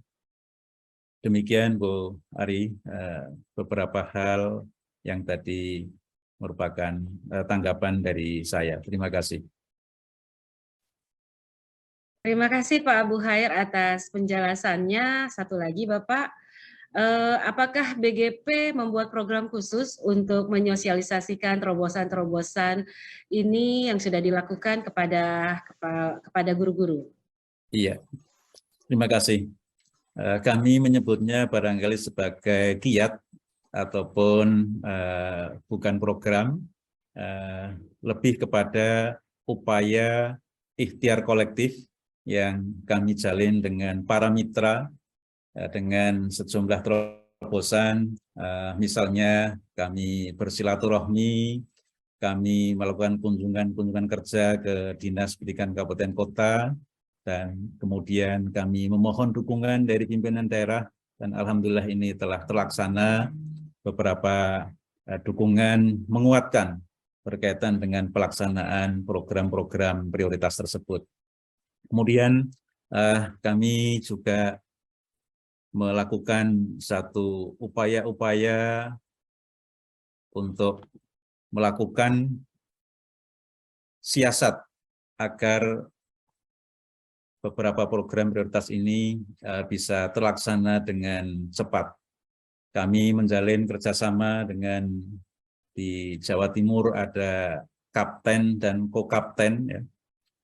Komunitas belajar.id ini luar biasa membersamai kita dalam rangka mendaratkan implementasi kurikulum Merdeka ini kepada kawan-kawan guru kepala sekolah di 38 kabupaten kota di Provinsi Jawa Timur. Nah, melalui sumbangan pemikiran dan energi-energi dari kawan-kawan di komunitas belajar, ini pun juga menjadi satu strategi bagi kami. Di samping itu juga kolaborasi dengan mitra pembangunan, terutama pada implementasi kurikulum Merdeka, ini sudah kami lakukan misalnya dengan inovasi, ini menjadi sebuah sinergi yang kita bangun bersama-sama. Demikian Bu Aryati. Terima kasih. Baik Pak Abu Khair, terima kasih atas jawabannya. Kita masih ada satu lagi pertanyaan, akan saya alih ke Pak Jarwoko.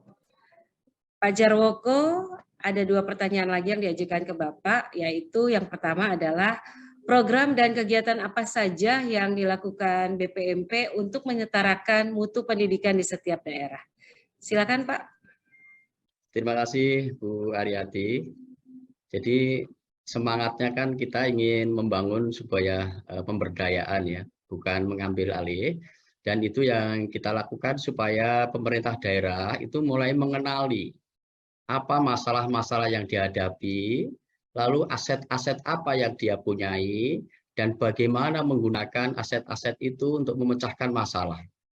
Ini tentu saja memang problematiknya jadi berbeda-beda antar pemerintah daerah dan antar satuan pendidikan.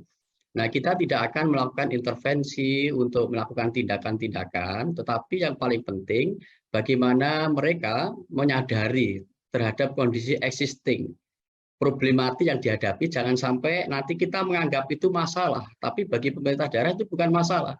Kalau yang seperti itu nanti nggak ada gunanya, menjadi sia-sia. Jadi yang paling penting kita dorong, sekarang kita sudah memiliki beberapa instrumen yang bisa membantu untuk mengenali dan melihat masalah. Seperti misalnya tentang profil pendidikan. Lalu kita juga menggunakan nanti membantu kepada mereka bagaimana melakukan perencanaan berbasis data.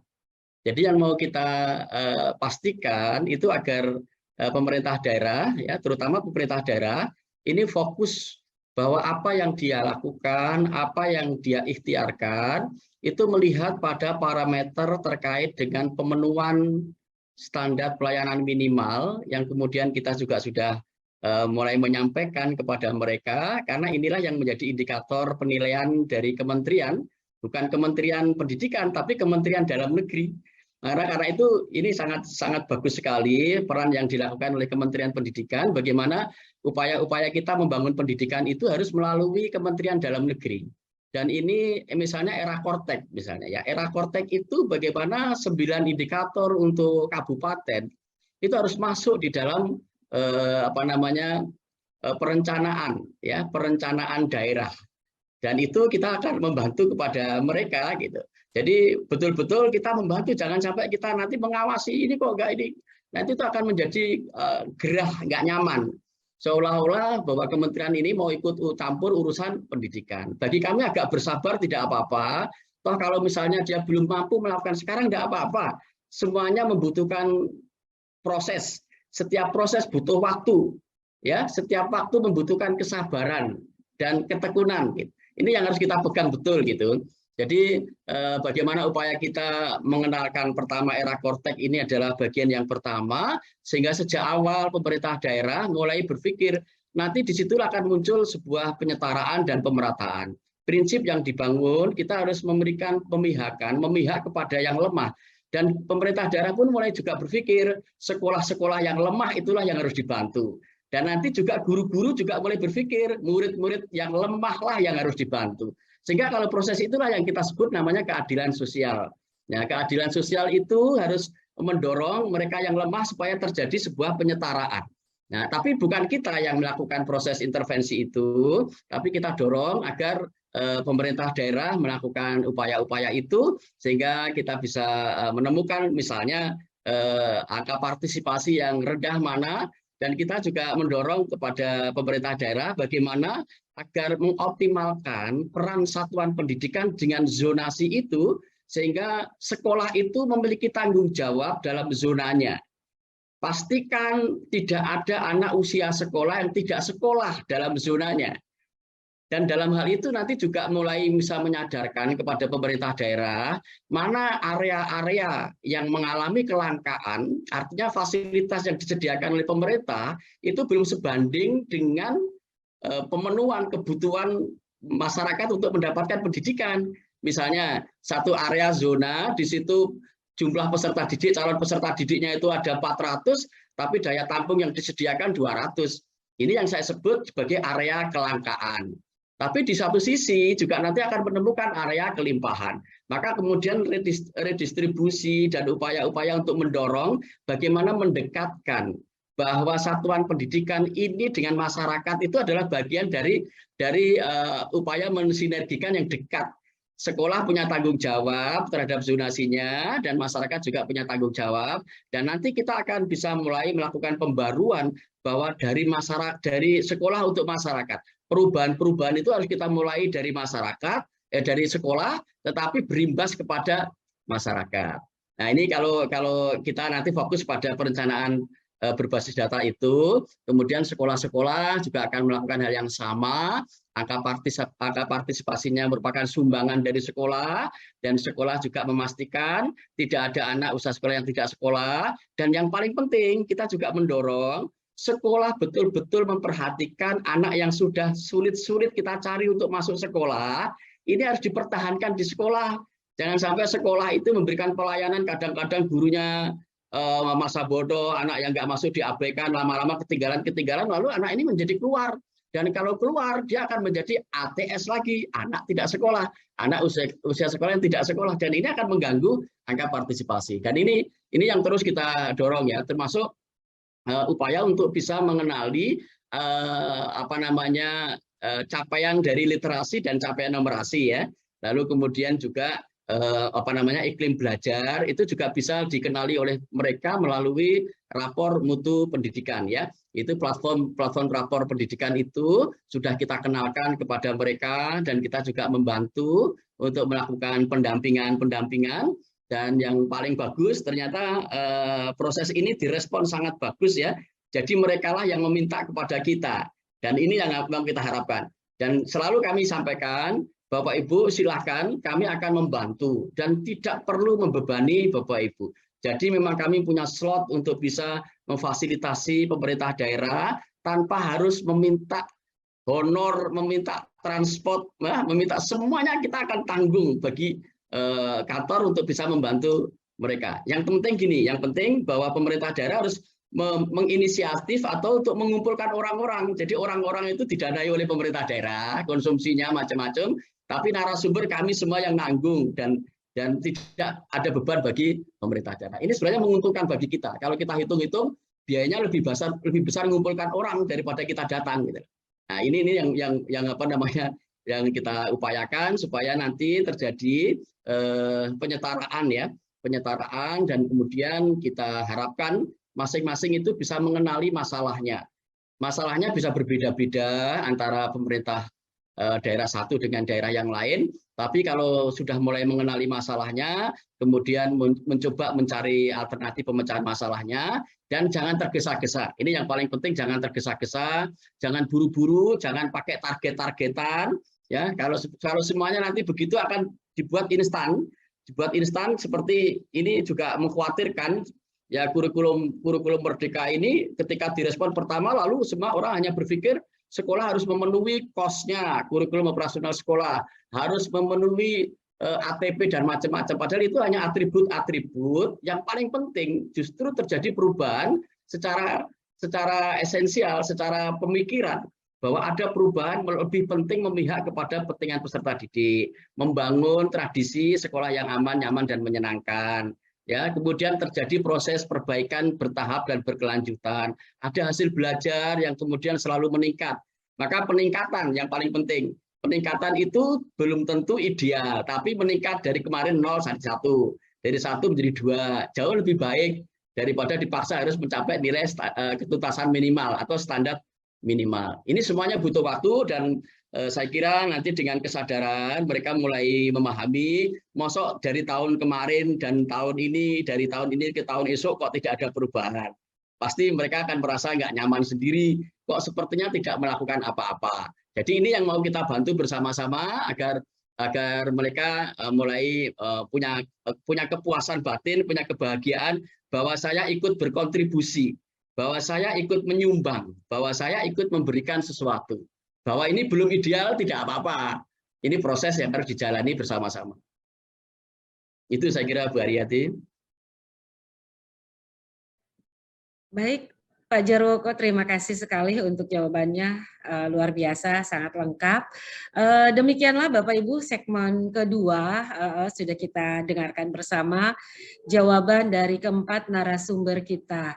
Nah, bagi sahabat Dikbud yang ingin bertanya kepada keempat narasumber kita, langsung saja ajukan pertanyaan Anda melalui chat box. Namun sebelum memasuki sesi tanya jawab, kita saksikan dulu video yang berikut ini.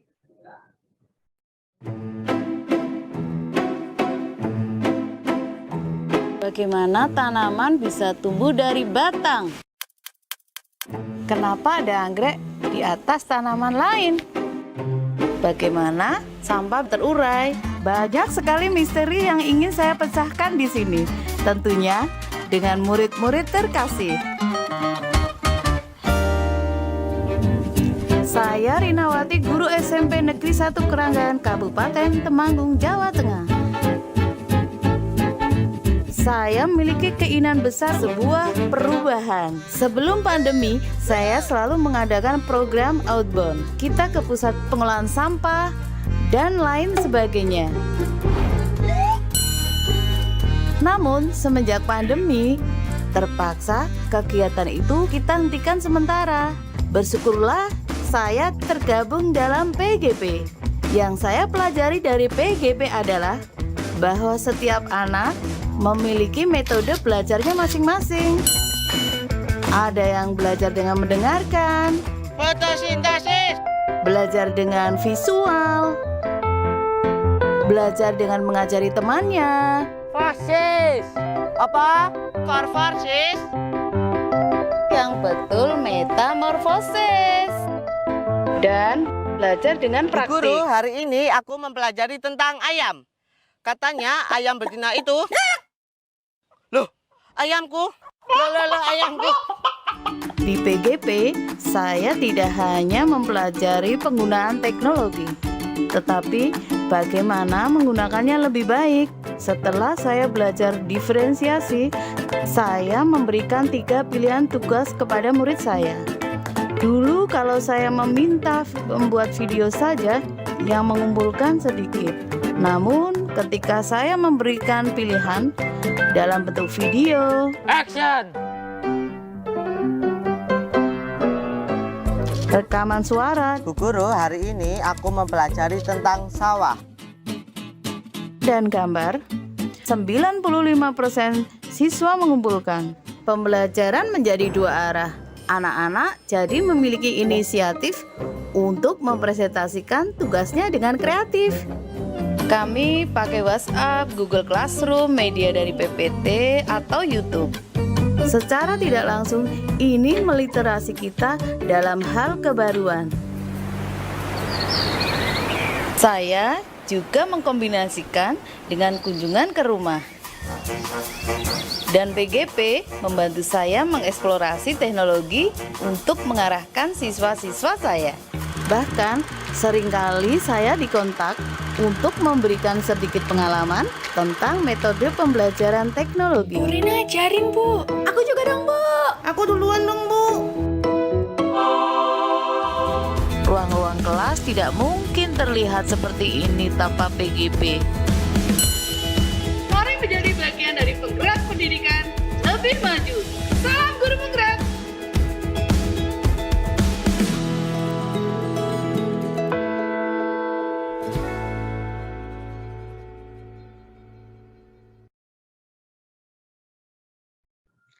Baik Bapak Ibu, sahabat Dikbud, saatnya kita masuk ke sesi tanya jawab dan sudah masuk pertanyaan terbaik dari peserta webinar.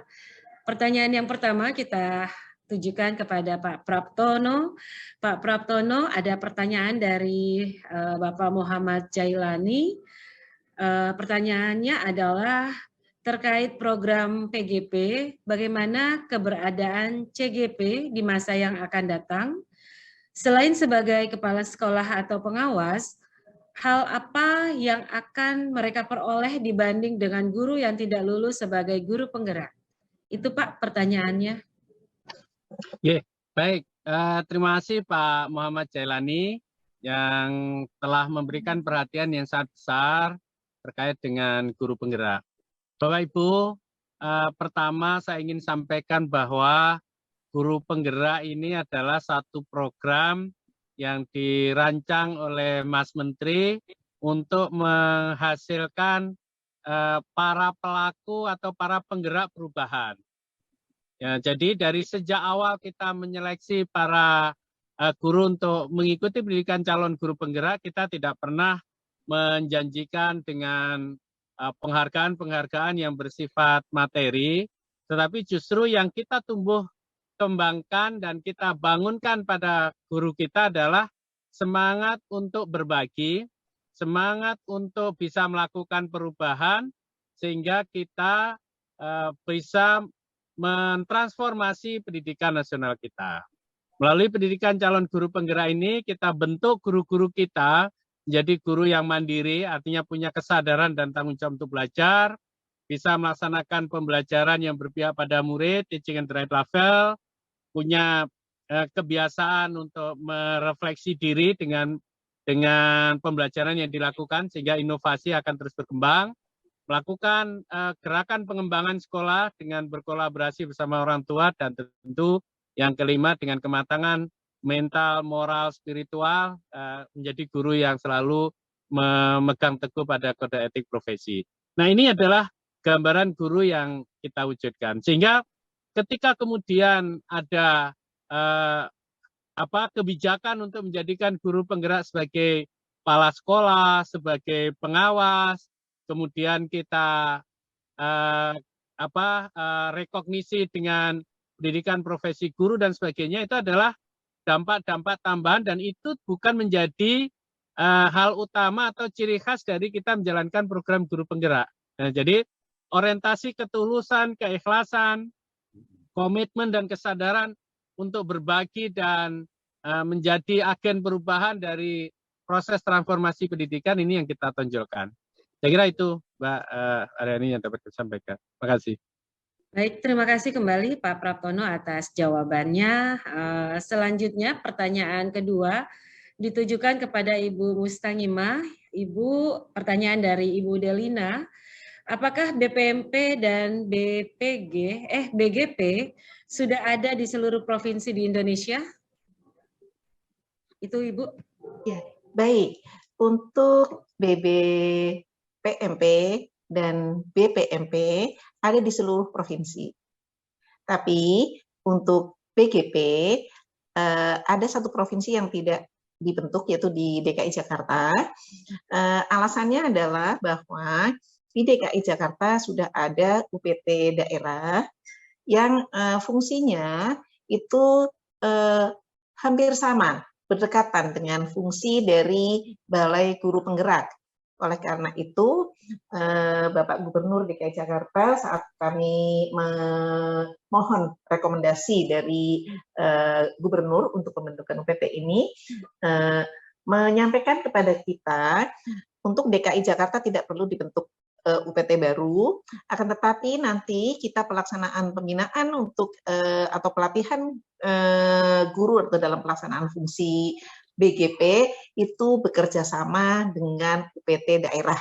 Jadi nanti yang menjalin kerjasama itu adalah dari Sekretariat Ditjen GTK menjalin kerjasama dengan pemerintah Provinsi DKI Jakarta, khususnya nanti dilaksanakan oleh UPT yang ada di DKI Jakarta yang fungsinya sama dengan fungsi dari Balai Guru Penggerak, kemudian nanti pelaksanaannya bisa dilakukan dengan pelibatan Balai Guru Penggerak yang memang relevan dengan pelaksanaan program atau yang tertuang di dalam kerjasama tersebut. Jadi tetap nanti guru-guru yang ada di DKI Jakarta bisa mendapatkan kesempatan untuk menjadi guru penggerak atau guru penggerak ini melalui kemitraan dengan pemerintah Provinsi DKI Jakarta. Demikian Mbak Aryati yang bisa saya sampaikan. Terima kasih kepada Ibu siapa ya tadi yang bertanya? Ibu Delina. Terima kasih untuk pertanyaannya. Terima kasih Ibu Mustangimah atas jawabannya, dan kita beranjak kepada pertanyaan ketiga ditujukan kepada Pak Jarwoko dari Bapak Sopian Jauhari. Pertanyaannya, bagaimana tindak lanjut dari mutu pendidikan bila pencapaian yang sudah diterapkan tidak sesuai dengan yang diinginkan dari BPMP? Nah, baik. Silakan Pak. Terima kasih ya. Di dalam potret mutu atau rapor mutu pendidikan itu kan sudah ada ya passing grade atau batas kapan misalnya pencapaian literasi, apakah itu sudah mencapai batas minimal, di bawah batas minimal atau di atas batas minimal. Ini kan seperti laboratorium misalnya ya, kita melakukan general check up. Ketika kita mendapatkan general check up, itu yang paling penting sebenarnya adalah orang yang melakukan proses general check up. Ya, misalnya kita mengatakan bahwa gula darah saya tinggi. Kalau mendapatkan informasi seperti itu, apa yang harus dilakukan? Nah, nanti peran kita sebagai BPPMP itu sebagai peran yang memberikan bantuan atau pendampingan itu sebenarnya adalah mendorong upaya untuk memberikan penyadaran ketika kita sudah menemukan ada masalah seperti itu, kira-kira penyelesaiannya seperti apa. Bahkan sekarang toolnya itu sudah mulai dilengkapi dengan rekomendasi ya. Jadi kalau ada masalah begini, ini rekomendasinya seperti ini. Contohnya misalnya gini, kalau gula darahnya tinggi ya kurangilah karbohidratnya, misalnya seperti itu. Nah, kita lakukan kepada satuan-satuan pendidikan, tapi yang paling penting ya, yang paling penting di dalam proses untuk peningkatan mutu ini ojo dibanding-bandingke gitu ya, jangan dibanding-bandingkan gitu. Itu lagunya siapa itu, Farel ya. Jadi ojo dibanding-bandingkan, jangan dibanding-bandingkan karena memang sebenarnya kita tidak layak membandingkan. Kita ini sebenarnya hanya dibandingkan pada diri kita atau standar kita. Makanya istilah penjaminan mutu itu sebenarnya ingin mendorong atau peningkatan mutu itu bahwa hari ini lebih baik dari kemarin, atau besok itu lebih baik daripada hari ini. Sehingga kita nggak perlu mengalahkan orang lain atau lebih baik dari orang lain, tapi yang paling penting kita ini harus lebih baik dari diri kita yang kemarin gitu. Jadi ini yang mau kita harapkan supaya nanti ada upaya itu. Ya nggak ada manfaatnya kalau kita misalnya mentargetkan ini harus sampai segini, harus sampai gini. Loh, emang yang melakukan siapa? Emang yang melakukan siapa? Gitu ya. Ya kalau nanti kita memaksakan seperti itu, yang terjadi kita dibohongin. Ya dibohongin, oke lah kalau maunya begitu ya kita buat begitu. Gitu. Padahal nyatanya enggak begitu. Gitu. Kenapa? Karena tidak ada ruang yang bisa memberikan orang itu menyampaikan apa adanya. Nah ini namanya bukan empowering, tapi kalau empowering itu dia sadar betul, dia melakukan hal itu, kemudian dia ingin memperkuat kemampuannya untuk bisa memahami masalah-masalah yang ada di sekitarnya. Itu saya kira itu ya Mas Sofyan. Jadi kita tidak mentargetkan harus mencapai itu, tetapi yang paling penting kita mendorong ya agar pemerintah daerah punya rapor mutu juga, lalu satuan pendidikan juga punya rapor mutu ya. Dan ini tidak muncul per individu siswa ya. Jadi ini yang membedakan supaya agregatnya itu adalah agregat satuan pendidikan dan agregat di pemerintah daerah. Pemerintah daerah pun juga nggak bisa melihat nilai-nilai satuan pendidikan. Ya, kita yang bisa melihat di pemerintah daerah saja. Artinya mari berpikir pada area yang menjadi kendali kita. Nggak usah kita dibanding-bandingkan toh yang mengerjakan bukan diri kita. Fokus pada tanggung jawab kita. Saya juga ingin mengatakan begitu, mari kita bantu juga pemerintah daerah. Kalau ada daerah yang belum mencapai target yang tinggi gitu, mari kita dorong ya, kita punya tanggung jawab agar kita memiliki tanggung jawab pada masing-masing daerah kita ya. Meskipun kita tuh peringkat 1 nasional, tetapi ada beberapa sekolah yang tidak baik. Ini mestinya bukan menjadi kebanggaan kita. Kebanggaan kita bukan untuk kompetisi kok. Misalnya kalau Kaltara peringkat 1 untuk percepatan ini enggak, tapi saya masih melihat itu baru 80% meskipun itu tertinggi nasional. Itu artinya apa? 20% sekolah-sekolah kita, 20% daerah kita itu belum mencapai apa yang diharapkan. Fokus saja pada apa yang menjadi tanggung jawab kita. Enggak perlu kita dibanding-bandingkan. Enggak penting bagi kita untuk dibanding-bandingkan itu. Tapi adalah tanggung jawab kita dan makanya kita dorong ya agar satuan-satuan pendidikan juga mulai mempelajari tentang rapor pendidikan itu, platform rapor pendidikan. Ini sudah semuanya mengakses ya, tinggal nanti melakukan analisis. Termasuk pemerintah daerah sudah 100% melakukan aktivasi untuk membuka platform rapor mutu pendidikan. Itu terima kasih Bu Aryati. Terima kasih Pak Jarwoko pencerahan dan perjawabannya. Mudah-mudahan dapat menjawab dari apa yang sudah ditanyakan oleh peserta. Dan terakhir pertanyaan diajukan kepada Bapak Abu, Pak Abu dari Pak Faisal. Pertanyaannya adalah, jika setiap anak berbeda, apa yang menjadi tolak ukur suksesnya hasil belajar? Demikian Pak. Iya, terima kasih Pak Faisal, sebuah pertanyaan yang menginspirasi kita semua. Tentu ini menjadi pemantik diskusi yang sangat indah ketika kita berbicara tentang kekhasan, bahwa pribadi anak-anak kita adalah pribadi yang unik. Tak ada yang sama, sidik jari tidak ada yang sama, gaya belajar tidak ada yang sama, maka sentuhan-sentuhan yang bisa kita berikan pun tidak ada yang sama.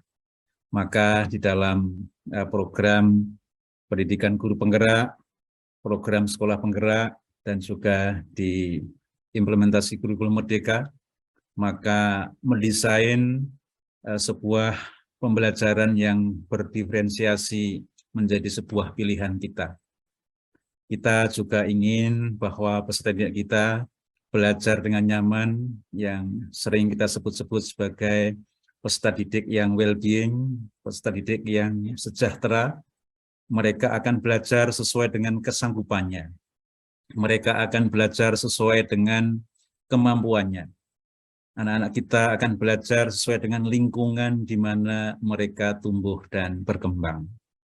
Maka inilah yang menjadi tantangan kita, memberikan satu layanan pembelajaran yang makin berpihak kepada peserta didik ini menjadi sebuah gerakan kita semua, dengan mengidentifikasi sejumlah potensi-potensi yang ada pada anak-anak kita. Tentu sebuah kebahagiaan bagi peserta didik itulah yang menjadi tujuan kita bersama. Senang sekali bila pada saatnya desain-desain pembelajaran, praktik-praktik pembelajaran ini akan makin mensejahterakan peserta didik kita. Well-being pada peserta didik itulah menjadi kunci dan kunci keberhasilan. Demikian Bu Ari, mudah-mudahan ini bisa menjadi rambu-rambu. Kita akan makin membersamai anak-anak kita dengan kekhasannya. Terima kasih. Baik, terima kasih Pak Abu atas jawabannya.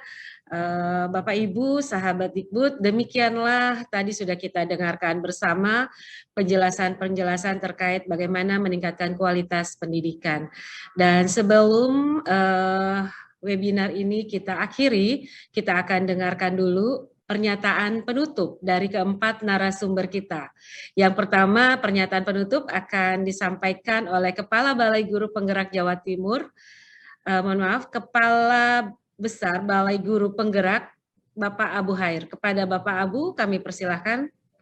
Ya, terima kasih. Satu kalimat yang mudah-mudahan ini untuk bahan refleksi kita semua. Mari kita layani anak-anak kita belajar sesuai dengan kesanggupannya, sesuai dengan kebutuhannya, dan sesuai dengan lingkungan di mana mereka tumbuh dan berkembang. Baik, luar biasa pernyataannya ya, sangat menginspirasi sekali buat kita semua. Terima kasih Pak Abu, dan kedua kita dengarkan pernyataan penutup dari Kepala Balai Penjamin Mutu Pendidikan Kaltara, Bapak Jarwoko. Ya, silakan Bapak.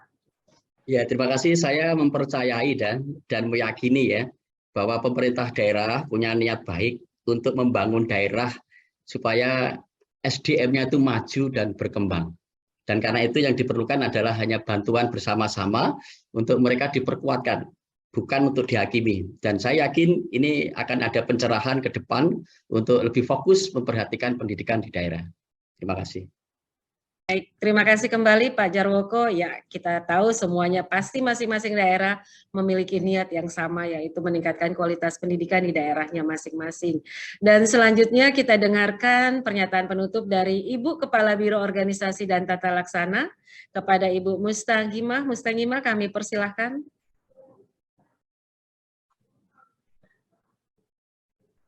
Mohon maaf, masih di mute. Baik, mohon maaf. Terima kasih Mbak Aryati untuk menyampaikan kata penutup dari saya. Saya berharap di masa transisi atau masa transformasi yang saat ini sedang berproses, baik mulai dari transformasi kelembagaan, transformasi SDM, transformasi sistem kerja, dan transformasi digital. Saya ingin menghimbau kepada sahabat Dikbud untuk menyikapi dengan arif, bijaksana, dan proaktif. Karena perubahan itu sebuah keniscayaan, dan Kemendikbudristek telah menetapkan satu strategi transformasi untuk tercapainya visi pemerintah dan misi Kemendikbudristek serta program-program prioritas Kemendikbudristek melalui transformasi yang dilaksanakan secara sistematis dan juga terencana dengan baik. Jadi mari kita sikapi hal ini dengan arif dan bijaksana, dengan berpikir positif dan mengambil bagian dalam proses transformasi ini. Terima kasih. Baik, terima kasih kembali Bu Mustangimah dengan pernyataan penutupnya. Dan terakhir mari kita dengarkan pernyataan penutup dari Direktur Kepala Sekolah, Pengawas Sekolah, dan Tenaga Kependidikan.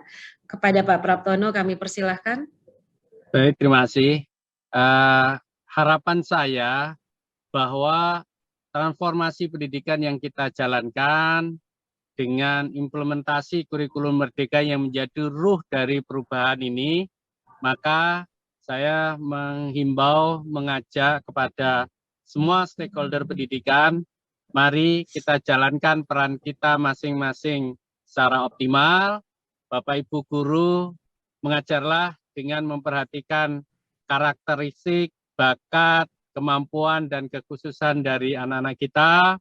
para kepala sekolah jadilah pemimpin-pemimpin pembelajaran yang baik, para pengawas jadilah supervisor, pendamping, dan pembina buat guru dan tenaga kependidikan kita. Dan kita para birokrat yang ada di kementerian, yang ada di UPT-UPT, jalankan program dengan sebaik-baiknya, bangun kolaborasi, sinergi dengan pemerintah daerah sebagai pemegang mandat otonomi pendidikan, dan insya Allah dengan kesabaran dan ketekunan kita, harapan kita untuk mewujudkan profil pelajar Pancasila dengan ridho Allah, insya Allah akan bisa kita wujudkan. Terima kasih.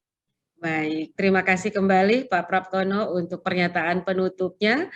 Dan Bapak Ibu sahabat Dikbud, dengan kita sudah dengarkan bersama-sama pernyataan penutup dari keempat narasumber kita, maka berakhir pula webinar Silaturahmi Merdeka Belajar minggu ini.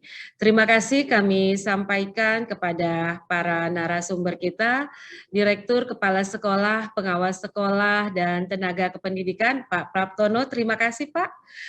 Kepala Biro Organisasi dan Tata Laksana Ibu Mustangimah, terima kasih. Kepala Balai Guru Penggerak, Kepala Balai Besar Guru Penggerak, Bapak Abu Hair, terima kasih. Dan terima kasih juga kepada Kepala Balai Penjamin Mutu Pendidikan Kaltara Pak Jarwoko, terima kasih juga kepada Juru Bahasa Isyarat, dan tentu saja tidak lupa kami ucapkan terima kasih kepada Bapak Ibu sahabat Dikbud yang hadir dalam webinar Silaturahmi Merdeka Belajar. Diingatkan kembali, sertifikat hanya diberikan kepada peserta yang sudah mengisi link presensi dan mengikuti rangkaian acara webinar melalui Zoom Meeting. Dan juga sertifikat elektronik akan dikirimkan ke alamat surel, surat email, ponsel, dan email yang dicantumkan pada link presensi. Pastikan diisi dengan benar karena sangat berpengaruh terhadap sertifikat. Webinar Silaturahmi Merdeka Belajar akan diselenggarakan secara berkala setiap hari Kamis. Nantikan webinar Silaturahmi Merdeka Belajar selanjutnya pada Kamis depan dengan topik yang berbeda. Yuk saksikan terus Silaturahmi Merdeka Belajar untuk mendapatkan informasi terkini Kementerian Pendidikan, Kebudayaan, Riset, dan Teknologi di YouTube Kemdikbud RI. Dan jangan lupa di-subscribe ya Bapak Ibu.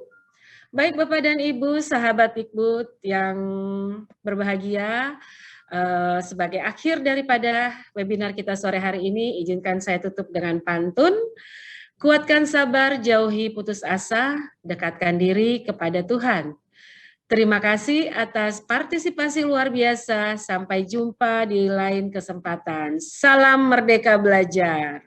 Salam Baik Merdeka Bapak Belajar. Ibu, Burung Irian, Burung Cendrawasih, cukup sekian dan terima kasih.